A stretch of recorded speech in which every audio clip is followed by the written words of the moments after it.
Ito po para sa mga naghahanap ng Aerox guys, dito available dito. Iba't ibang klaseng kulay, 4 na kulay ang meron dito. Meron nga rin dito guys, iba't ibang klaseng kulay din ng NMAX. Ayan o, available din dito. 4 na kulay din para sa NMAX. Kung naghahanap nga kayo ng Sniper 155R at saka yung Sniper 155, available na rin dito yan. What's up mga true friend? Motocam nga pala at nandito tayo ngayon sa Y-Zone Greenfield, Mandaluyong City. At sisilipin natin ang mga motorsiklo ng Yamaha. Tara, isa-isahin natin para malaman ninyo kung ano yung mga presyo ng mga motorsiklo dito para sa mga naghahanap ng motorsiklo ng Yamaha. Umpisahan natin dito sa area na to, no? Iikot tayo pa ganun. So kung ano yung madaanan natin, yung sisilipin natin na presyo. Umpisahan muna natin dito sa naka-display na Sniper 155. Ito nga ang bagong itsura ng Sniper dito na naka-display. Ayan, color blue siya na glossy. Ayan, actually bagong display yung mga ginawa nila dito ngayon, no? So ang laki ng pagbabago. Ito nga pala yung presyo niya. Ayan, check naman natin itong Aerox na color blue. Ang ganda rin ng effects na ginawa nila dito. May pa kulay blue na effects. So ito yung presyo nila ngayon para sa ating Aerox.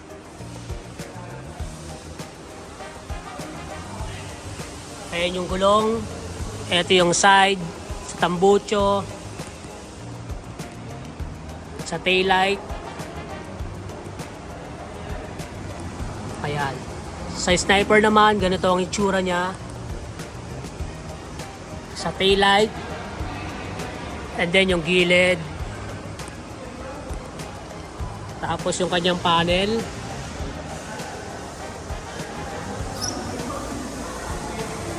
Ayan siya. So yun yung ating Sniper at yung ating Aerox. So ito nga XTZ. Ayan, tignan nyo lang guys yung itsura niya. And then papakita ko sa inyo yung mga prices nito, okay? Ayan, may nakalagay dito na monocross. Ito yung taillight niya. And then yung side.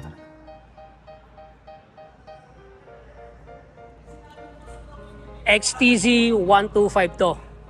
At ang presyo nito ay ito.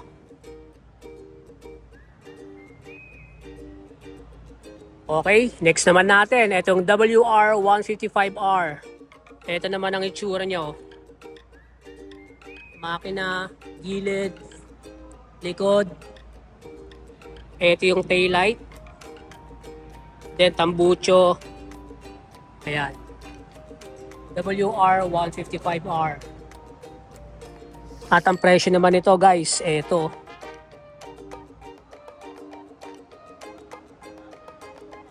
Meron naman tayo rito na Aerox. So, 4 na kulay ang naka-display dito. Meron tayong glossy, combination ng matte. Ito yung side niya. Miro Aerox S. Gulong, gilid, tambucho, taillight. Ito yung panel. So di ako makatapak dito sa may white na to kasi bawal yata eh. Saka ang linis kasi, di ba? Ito naman yung kanilang color white. Yan, may nakalagay na liquid cooled Mio Aerox S. So color white siya, combination siya na color gray. So hindi ko lang alam yung eksaktong tawag sa kulay nila, no? Ito nga pala yung price nila. Ang ganda ng kulay nito. Gray siya.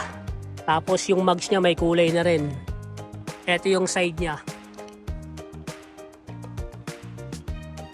Then yung taillight. Sa kabilang side. Pakita yung panel. And then yung pinakamukha niya.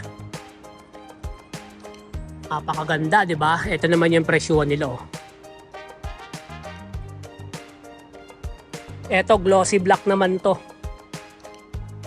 Glossy black, tapos combination siya dito ng parang meron siyang pagka-grayish na black, no? So black siya na medyo light. etong dalawa naman, yung kanilang Mio Aerox S. Pag sinabing S guys, ito yung merong stop and start system. Okay, so yun, dalawang kulay yon. Kapag walang S, wala siyang stop and start system dito. Okay, gets nyo? NMAX natin. So available din pala dito yung color para siyang silver, no? Para siyang white na silver. Yung mags niya gold. Ito yung mukha niya. Ito yung side. Yung likod. And then yung panel. Ayan, so naka-Y-Connect na to. Ang presyo nga pala nito guys, ito, 153,900. Down payment, 15,400. May rebate na 200 pesos. Matte black naman siya, matte black. Gold yung mugs, tapos glossy black dito. Ito yung taillight niya. Emblem niya, gold. Panel. Okay, so halos pare-parehas lang, no? Pero may pagkakaiba yan syempre. So yun, gold yung mugs. Ito naman para siyang blue-green na medyo dark.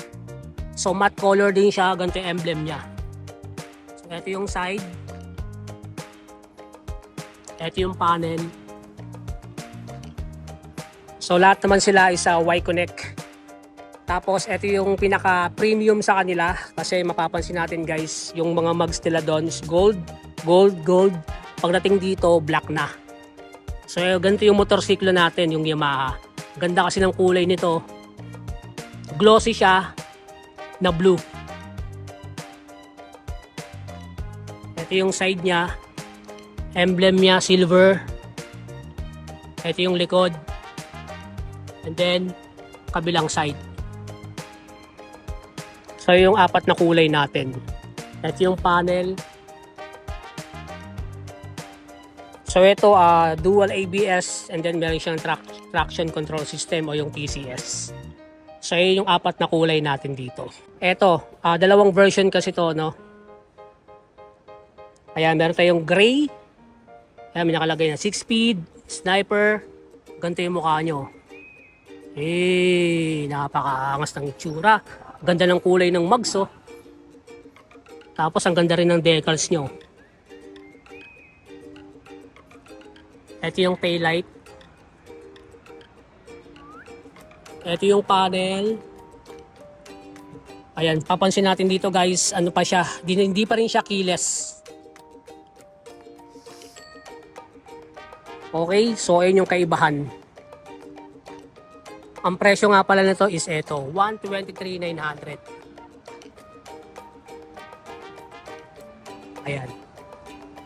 Tapos, ito naman yung ating Sniper R, 155R. So, kapag 155R na guys, ganito na siya, keyless na siya. Ayan. Okay, pero hindi pa rin siya ABS. No?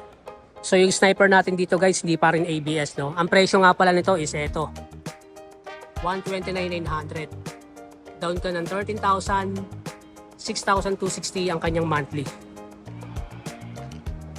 So sniper 155R at saka sniper 155. So hindi siya keyless, ito keyless na. Para lang may mga idea tayo, no? Para sa ating mga bagong mga viewers dyan. Maganda rin talaga yung showroom dito ng Y-Zone kasi ang ayos ng mga motorsiklo nila. Katulad nga nito, papakita ko sa inyo. Eto guys, meron sila rito parang boot ng Fazio. Eto yung available colors nila. Ayan. So ito yung Fazio natin na classic scooter na modern. Ito yung presyo niya. Yung Fazio natin dito guys, ano pa rin, air-cooled. Siyempre, 125cc yan. So, meron tayong light blue and then meron tayo ritong orange. Ayan o. Ito naman yung isa sa mga bago nila rin na Mio Gear S. So, So, tandaan nyo lang lagi guys, kapag mayroong S, stop and start system siya, no? So, ano nga ba yung stop and start system? Ang stop and start system guys, eto yun. Yan. So, ang ibig sabihin nun, kapag nag-stop yung motor mo, kunya na stoplight ka, kusang mamamatay yung makina. Kaya siya tinawag ng stop and start system. And then, kapag nag-throttle ka, kusa siyang mag-open. So, ayun yung available na kulay nila. Para siyang light brown. And then, yung kanyang upuan, brown na rin. At ang presyo nga nito is eto. Eto naman guys, yung kanilang color gray. So, same lang din. Ito naman, Mio gear lang siya. Ito S, di ba? Ito wala siyang S. So, hindi siya stop and start system. Check niyo yung lagay niya rito. Kaya, kita nyo? Wala siyang button. So, ayun yung difference din nila. At ang presyo nga nito, syempre, mas mababa ng konti compared dun sa Mio Gear S. Ayan ang ating Mio Gravis. So, yun, dalawang version din. Stop and start system. And then, yung isa wala. Ayan, mga 125cc na liquid cooled. Ganito yung itsura ng mukha niya. Ito naman yung kabilang side. At ang presyo nga pala nito is ito.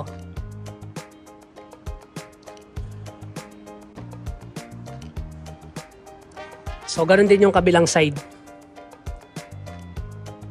Ayan, paras lang pala. Naka-stop and start system din pala siya. Mga naghahanap ng pang-trail, WR450F. So, ito yung display nila. At ang presyo nga pala nito is ito. 587,000 pesos. Para sa motorsiklo na to, no? So, I think cash lang talaga to. Hindi siya installment. Kasi napakalakas ng makina nito. Kaya medyo price talaga siya.